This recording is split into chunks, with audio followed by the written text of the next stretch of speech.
Haribol, bienvenue à tous. Aujourd'hui, nous allons continuer notre lecture du verset 24, de la teneur reportée du verset 24 du 3e chapitre du 2e chant du Srimad Bhagavatam.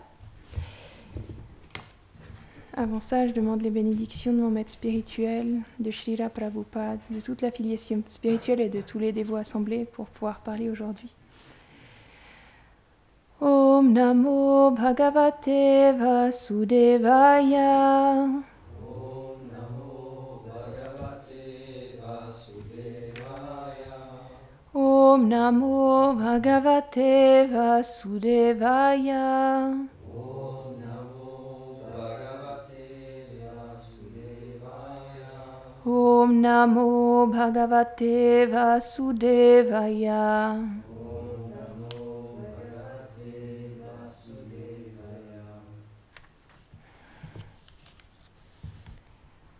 Tadashmasharam hridayam batedam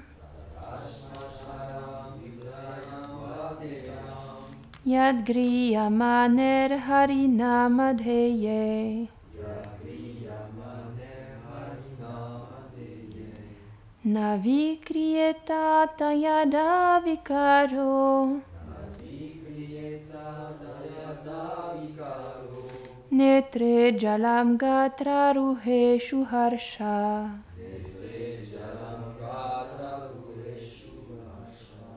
Traduction. Celui qui, après avoir chanté le saint nom du Seigneur, voit les larmes couler de ses yeux et les poils se dresser sur son corps, mais dont le cœur ne connaît aucune transformation, a un cœur aussi dur que l'acier. Suite de la teneur est portée. Les larmes et les poils qui se hérissent sont les caractéristiques observées lorsque le cœur fond à cause de l'apparition de l'amour de Dieu.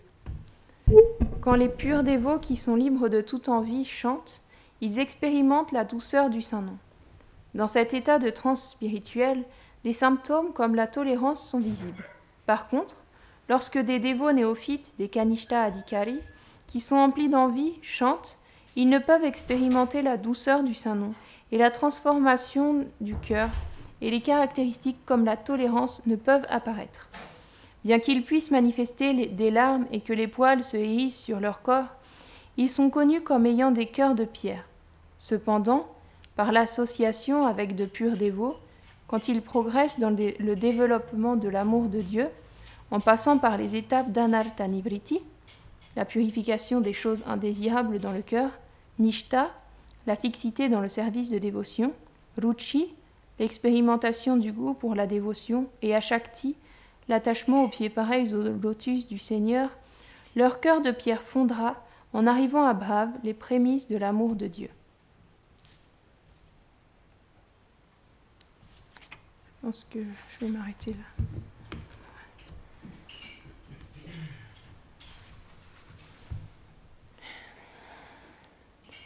Om Agyanatimirandasya Gananjana Sharakaya Shakshurun Miritam Yena Taismei Shri Gurave Namaha. Jai Shri Krishna Chaitanya Prabhu Nityananda Shri Advaita Gadadhara Shri Vasadi Gora Bhakta Vrinda. Hare Krishna Krishna Krishna Hare Hare Hare Rama Rama Rama Hare Hare.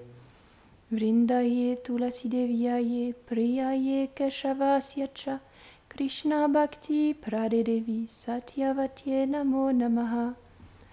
Vancha Kalpatarubhyascha Kripa Sindubhya Evacha Patitanam Pavanebhyo Vaishnavebhyo Namo Namaha. Namom Vishnu Padaya Krishna Prashtaya Bhutare Shrimate Bhaktivedanta Swaminiti Namine. Namaste Sarasvate Deve Gauravani Pracharine Nirvishesha Shunyavadi Paschatya Deshatarine.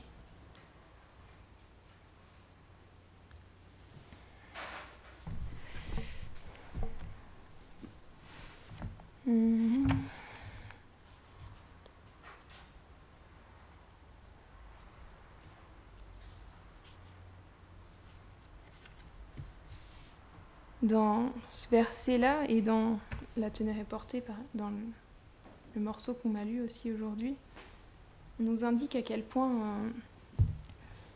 il ne faut pas se fier aux apparences. Quel point on ne peut pas juger parce qu'on voit de prime abord, parce que par exemple, il y a une personne qui va verser des larmes et qui va montrer des symptômes externes d'extase, et ben c'est pas forcément un signe c'est pas forcément une preuve qu'elle est un pur dévot. Parce que on peut imiter, parce qu'on peut jouer aussi. C'est pas parce qu'on est habillé en dévot, parce qu'on a un tilak, parce qu'on a des habits de dévot, qu'on est véritablement un dévot. Parce qu'être un Vaishnav, déjà, c'est très élevé.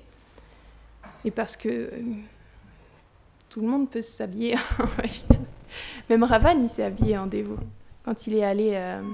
il s'est habillé en grand sage quand il est allé enlever Sita. Il a pris l'habit d'un dévot, pourtant c'était une personne très, très mauvaise, qui avait... Bon, c'était un divertissement, évidemment, éternellement, c'est un grand dévot qui a pris ce rôle-là pour accompagner Ramachandra dans ses divertissements. Mais c'était une personne qui avait des tendances vraiment très mauvaises. Et pourtant, il a pris cet habit d'un dévot-là pour pouvoir tromper Sita, pour qu'elle soit obligée de s'approcher de lui, parce que Ramachandra, on sait qu'il était parti chercher cette biche dorée. C'était en fait un piège pour pouvoir enlever Sita. Et Ravan, en attendant, il s'est déguisé en grand sage et il a fait l'aumône à Sita, Sita Devi, la compagne éternelle de Ramachandra. Et donc, elle n'avait pas le choix, elle était obligée de répondre, puisque c'était un sage, donc elle ne pouvait pas l'offenser. Et en même temps, Ramachandra, il lui avait dit, et Lakshman aussi, de faire très attention, de ne pas sortir, etc. Mais là, elle était bloquée, parce qu'il avait pris cet habit-là. Donc, elle est sortie pour l'accueillir comme il se doit, en lui donnant des fruits, etc. Et il l'a enlevé à ce moment-là. Mais tout ça pour dire qu'il avait pris l'habit d'un dévot, mais intérieurement, c'est pas qu'il était un dévot à l'intérieur. C'était un grand démon qui voulait remplacer le Seigneur suprême, qui voulait prendre tout pour lui. Et donc, dans ce verset-là, on nous indique aussi que une caractéristique qui se voit dans un dévot, à côté de toutes ces choses-là, c'est la tolérance. Dans le 3e verset du Shikshastakam, on parle de la tolérance, plus tolérant qu'un arbre, on dit aussi plus humble qu'un brin d'herbe. Et ces choses-là, elles peuvent être jouées dans une certaine mesure, mais lorsqu'on n'est pas un pur dévot, on ne pourra pas autant jouer la tolérance que ce qu'un pur dévot est capable de véritablement tolérer, parce qu'on peut tout lui prendre et il ne dira jamais rien et il ne ripostera pas. Si c'est à lui qu'on fait du mal, à ce moment-là, le pur dévot, il n'est pas... il ne développe pas de rancœur ou de mauvais sentiments envers les personnes qui lui font du mal. Au contraire, il les remercie et il les voit comme ses maîtres et il prend toutes ces opportunités-là pour développer encore plus de qualité si c'est possible. Mais on voit que, par exemple, on a plein d'exemples comme ça dans le Srimad Bhagavatam. Rien que dans le Srimad Bhagavatam, on peut voir que Parikshit Maharaj, bien sûr, par la providence, il avait fait un acte qui était considéré comme un peu répréhensible quand même, parce lorsqu'il était dans la forêt, il avait développé une soif intenable, et il a vu un sage qui était en train de méditer dans son ermitage. Alors il s'est approché de lui et il lui a demandé de l'eau, parce qu'il était vraiment très assoiffé, et le sage, il était tellement absorbé en méditation qu'il n'a pas entendu Parikshit. Et Parikshit, le roi Parikshit, qui était un très grand dévot pourtant, il s'est mis en colère. Qu'est-ce qu'il a fait? Il a mis une peau de serpent autour du cou du sage à la place d'une guirlande. Et il s'est en allé comme ça. Et après coup, s'est rendu compte, il s'est repenti, parce qu'il s'est rendu compte qu'il n'avait pas bien agi que dans l'illusion du moment, parce que c'était comme ça, c'était les divertissements qui devaient se passer comme ça pour manifester le Srimad Bhagavatam. Mais lui, il s'en voulait beaucoup. Mais le sage, il lui en a pas voulu, c'est son fils, le fils du sage, qui, lorsqu'il a vu son père avec cette peau de serpent, il a maudit Parikshit de se faire mordre par un serpent dans 7 jours. Et Parikshit, quand il a appris ça, il n'a pas riposté. Pourtant, il aurait pu, il était très puissant. Dans le ventre de sa mère, il a eu le darshan du Seigneur. Donc, il aurait pu faire... C'était un très grand dévot. Il aurait pu ne pas être touché une seule seconde par cette malédiction. Mais il l'a accepté comme la miséricorde. Et il en a tiré le meilleur parti, puisqu'il s'est absorbé complètement dans les gloires du Seigneur à la suite de ça.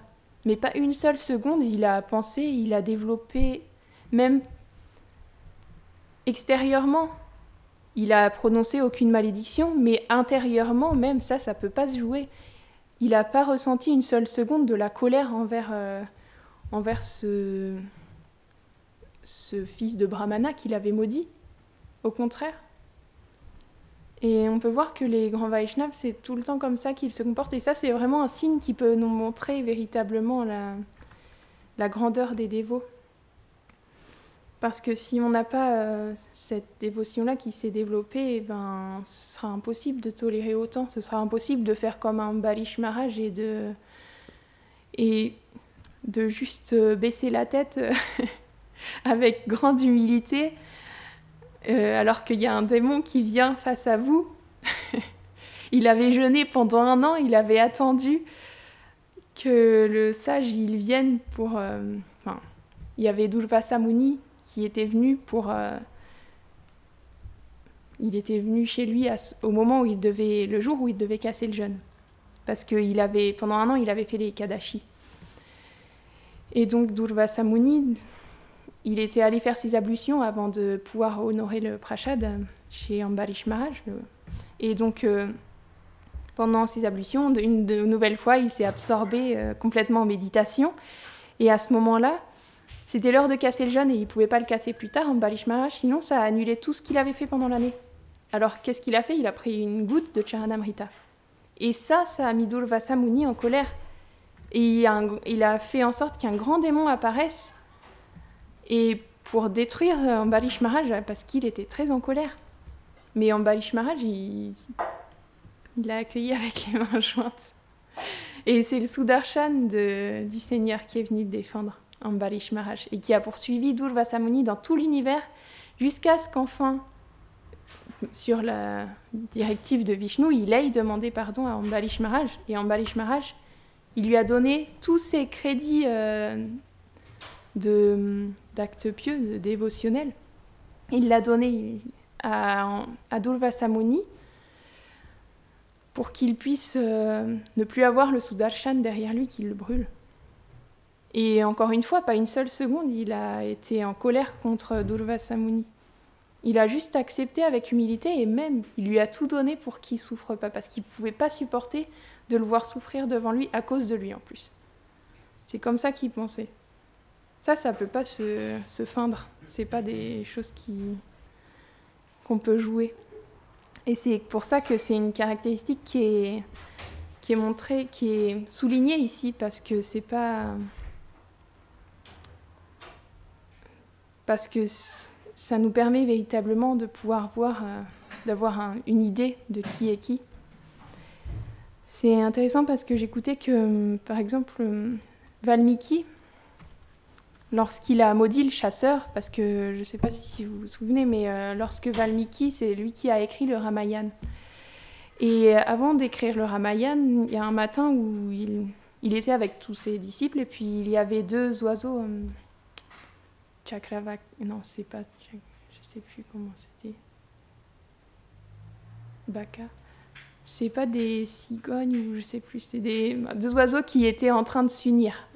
Et il les observait et il y a un chasseur qui est passé, il a tiré sur le mâle. Il est mort, le mâle, et la femelle, elle a commencé à se lamenter. Et lui, tout d'un coup, ça l'a mis de voir ces oiseaux, cette femelle oiseau qui souffrait tellement, et ces oiseaux qui avaient été injustement tués comme ça, et ça l'a mis en colère. Et il a maudit le chasseur. Et ce qui est intéressant, c'est que sa malédiction, elle était tellement belle qu'en même temps, il était émerveillé par ce qu'il venait de dire. Il se demandait comment c'était possible, parce qu'il avait fait comme un verset tellement poétique qu'il se demandait comment c'était possible qu'il ait pu parler comme ça spontanément. Il était émerveillé de ce qu'il avait dit, mais d'un autre côté, il se sentait très mal parce qu'il avait maudit le chasseur sur un coup de tête comme ça. Il avait maudit sévèrement le chasseur de souffrir encore et encore pour cette action-là. Il se rendait compte que c'était pas justifié, donc il se sentait vraiment mal. Parce que c'est expliqué que les Vaishnavas, ils ne maudissent pas comme ça. Ils vont pas... Bien sûr, là, c'était par compassion, mais les Vaishnavas, ils ne prononcent pas comme ça de malédiction. Parikshit, il n'a pas maudit. Et de la même manière,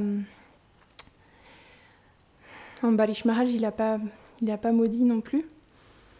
Et ce qui était dit dans cette classe-là, c'est que même d'un point de vue védique, lorsque un Vaishnava, il prononce une malédiction, il perd 50% de son bhajan qu'il a fait pendant toute sa vie, pendant toutes ses vies. Donc c'est vraiment quelque chose de sévère là, de maudire quelqu'un. C'est vraiment, ça peut pas se prendre à la légère. Et donc Valmiki Muni, il s'en voulait vraiment d'avoir prononcé cette malédiction. Mais après ça, il y a Brahma qui est venu, bien sûr. Et Brahma, il lui a dit qu'en fait, c'était lui qui lui avait inspiré ce verset-là. Pourquoi ? Parce qu'il voulait qu'il écrive tout le Ramayana. Donc tout ça, c'était un arrangement. Valmiki, il avait été seulement soumis à cette colère temporaire parce que c'était comme les prémices du Ramayana qui allait être écrit bientôt.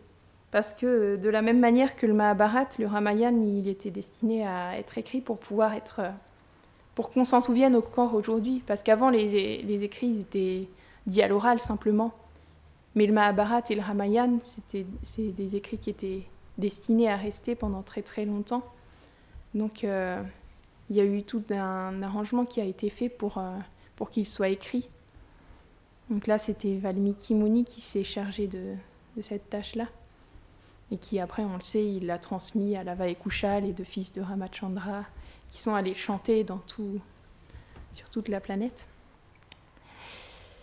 Donc, tout ça pour dire que les Vaishnavas, ils ont vraiment une tolérance qui est insondable, sans limite. Sans limite. Et là, on nous parle que... bien que certains dévots néophytes ils puissent montrer des symptômes externes d'extase, finalement, ils ont un cœur dur et ils n'ont pas développé ces qualités-là. Et leur cœur, ils ne font pas véritablement au contact du chant. Et il faut tous qu'on commence à un moment. Donc, dans ce verset-là, on nous explique aussi que c'est par l'association de purs dévots qui ont véritablement un cœur qui est doux comme du beurre, on dit souvent ça, que grâce à cette association-là, le cœur du néophyte qui est dur, petit à petit, il va pouvoir devenir plus tendre à travers les différentes étapes qui sont montrées ici, donc à Shakti, etc. Et grâce à ça, on va purifier notre cœur petit à petit et on va développer un attachement et on va devenir fixe et on va développer du goût pour le Saint-Nom, etc. Et tout ça jusqu'à ce qu'on développe l'amour de Dieu, l'amour pour Krishna et qu'on retrouve véritablement.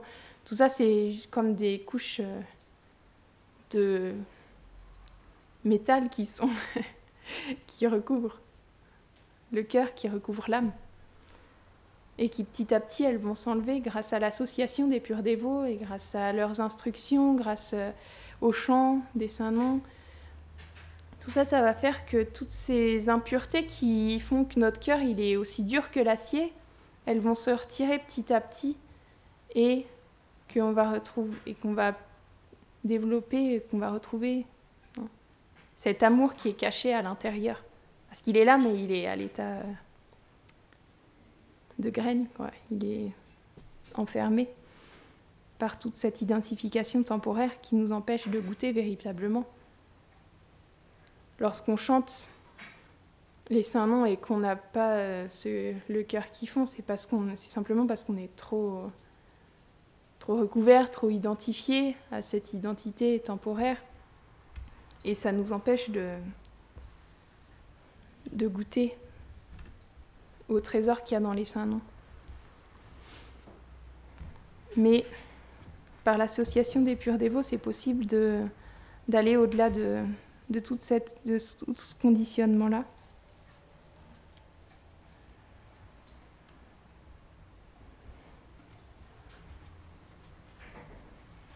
Donc,